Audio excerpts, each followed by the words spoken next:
Hello दोस्तों, कैसे हैं आप सभी। मैं स्वागत करता हूं आपके मेरे चैनल पर जिसका नाम है लीगल पेडागोजी। दोस्तों, इस वीडियो में हम डिस्कस करने वाले हैं कुछ इंपॉर्टेंट क्वेश्चंस को which are based upon Indian polity और इंडियन पॉलिटी सीरीज का पार्ट है। तो अगर आपको ये वीडियो पसंद आए तो वीडियो को लाइक जरूर करिएगा और चैनल अगर अभी तक सब्सक्राइब नहीं किया है तो चैनल को सब्सक्राइब करना ना भूलें।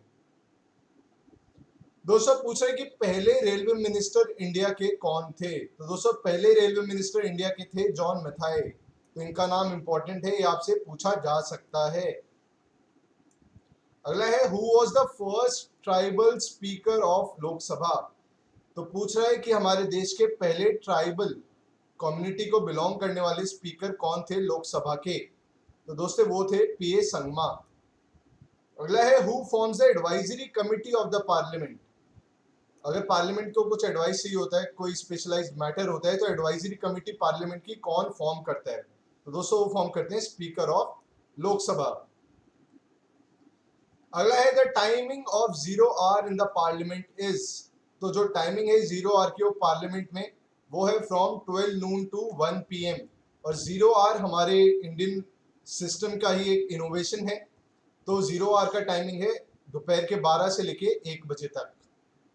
अगला है कि सुप्रीम कोर्ट के एक्टिंग चीफ जस्टिस को कौन अपॉइंट करता है इंडिया में। तो दोस्तों, acting chief justice of supreme court in India is appointed by president of India. ये बात आपको याद रखनी है, इंपॉर्टेंट क्वेश्चन है।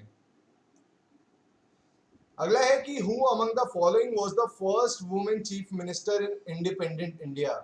तो इंडिपेंडेंट इंडिया की पहली वुमेन चीफ मिनिस्टर थी सुचेता कृपलानी और उत्तर प्रदेश की वो मुख्यमंत्री बनी थी। तो ये बात आपको पता होनी चाहिए।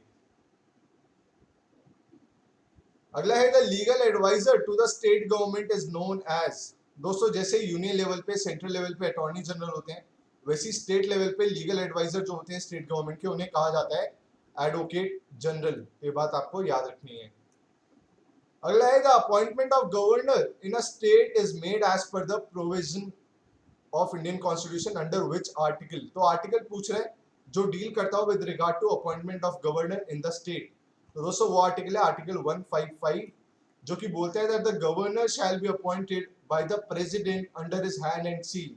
सो it is the president who shall appoint the governor as per article 155। तो ये बात आपको याद रखनी है।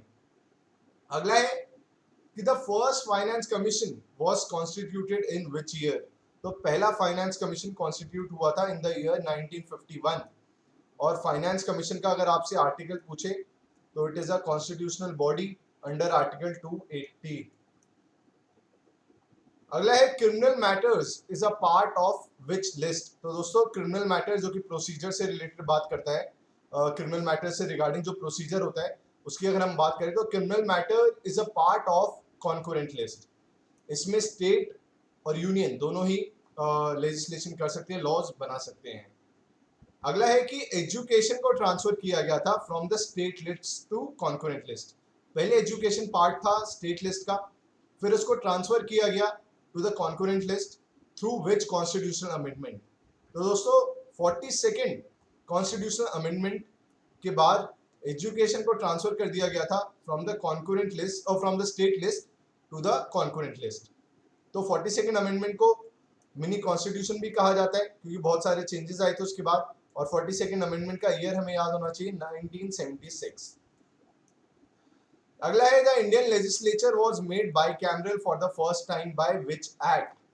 दोस्तों, बाइकैमरलिज्म का मतलब होता है कि that the parliament is divided into two houses, upper house and lower house, जैसे हमारे यहाँ भी है।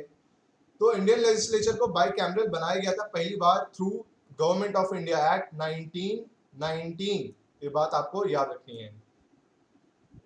अगला है वो पहला कौन सा राज्य था जिसको फर्स्ट फीमेल चीफ मिनिस्टर मिली थी। तो दोस्तों, वो था Uttar Pradesh. Uttar Pradesh was the first state to have a female chief minister in India. Sucheta Kripalani वहीं की मुख्यमंत्री बनी थी। तो ये बात आपको याद रखनी है।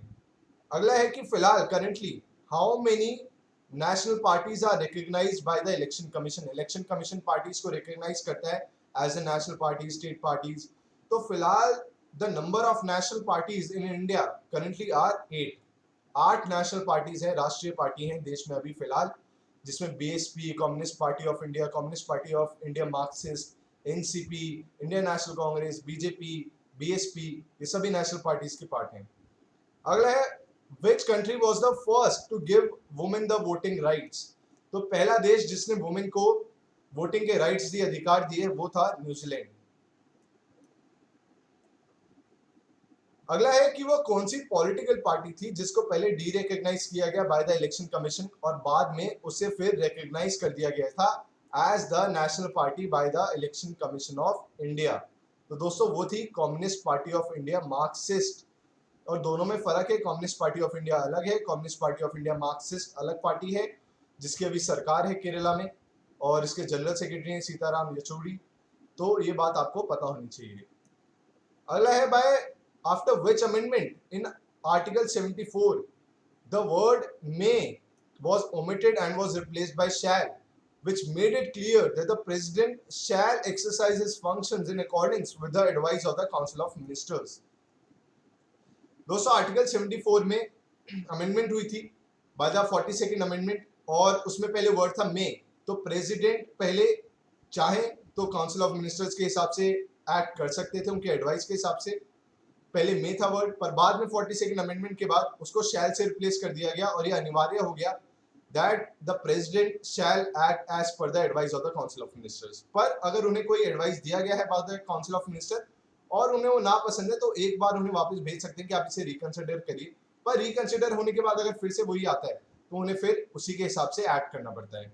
तो वो अमेंडमेंट थी 42nd अमेंडमेंट।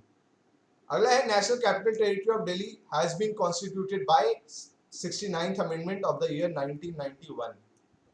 एनसीटी इसलिए जरूरी हो जाता है क्योंकि अभी काफी विवाद रहा था कि लेफ्टिनेंट गवर्नर की पावर्स बढ़ा दी गई थी, तो इसलिए इंपॉर्टेंट हो जाता है कि national Capital Territory of Delhi किस अमेंडमेंट के बाद कॉन्स्टिट्यूट किया गया था। वो थी 69th amendment of the year 1991। तो दोस्तों ये थी कुछ इंपॉर्टेंट चीजें with regard to Indian polity. Thank you so much.